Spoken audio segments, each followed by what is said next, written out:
At the Devil, we do have a red deck here, and it does have 4 Burning Tree Emissaries and 2 Rancor. Well, I've been calling the 2 Rancor package the Zvi Rancors because Zvi wrote about why 2 Rancor is correct right now. And I think that saying that it's correct might be a bit of a stretch, but it's correct in a lot of decks. And the basic reasoning for what Zvi put out in an article about white-green, maybe about 4 months ago, was that it's enough to draw it so that it affects your creatures and not so much that you choke on it. That's the shortcut version of what he said. Now, Anthony Avitollo, he's somebody that I've seen at a lot of events, usually floating near the top of the tables, and his deck is basically red with a little touch of green for Flinthoof Boar and Rancor. Yeah, it's very similar to the Saito deck that people were playing right after Ravnica came out. Plays the Cacklers and the Nobles. He also has 1 copy of Legion Loyalist, which is growing in popularity because of the token decks that are popping up.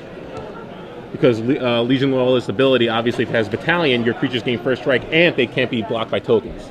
His opponent is Joseph Quan, and this is apparently his first major event.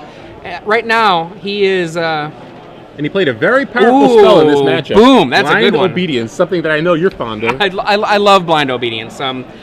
I have taken to using it in a lot of decks, but one of the reasons is right here. You can see that we've got a haste creature in play, and that Flinthoof Boar, there's not enough mana for it to be hasty this turn, but let's pretend it was the next turn where there would be enough mana. Stopping haste creatures is awesome. Joseph Quan having that 1 Blind Obedience in play, he's got 2 in his sideboard. It's a way to essentially blunt one of the major strategies of a deck like red-green aggro. And it makes the Supreme Verdicts better, because obviously haste creatures are very good against wrath effects. Anthony's got cards like Lightning Mauler and Hell Rider, which are very good follow-ups to a wrath, but with the Blind Obedience in play, Joseph has a little breathing room to still have ways to deal with him. Now, Joseph with Esper, some of the new cards that you can see in his list, he might have sideboarded out some of these, but Aetherling is in his list. Warped Physique, which I'm sure is still in. Warped Physique is probably the card that gave Esper the most game out of Dragon Maze. I mean, it's a great removal card. Deals with pretty much every creature in the format. Renounce the Guilds. White 1, instant, both if you all players sacrifice a gold card. Yeah. And it looks like Anthony's not really afraid of Supreme Verdict here. Is he going to pay for it? Joseph only has an Isolated Chapel, I believe, in play. So he only has white mana. Anthony basically thinks, all right, either you have the Supreme Verdict on the second white and you're just slow rolling it, or maybe you don't have anything. Yeah. So I think it's a reasonable play there, because if Anthony did have a Hollow Fountain, he probably would have played it over the Drown Yard. But maybe he's just trying to slow roll the Supreme Verdict here. But it doesn't look like Joseph does have the Supreme Verdict. And you see Joseph counting earlier.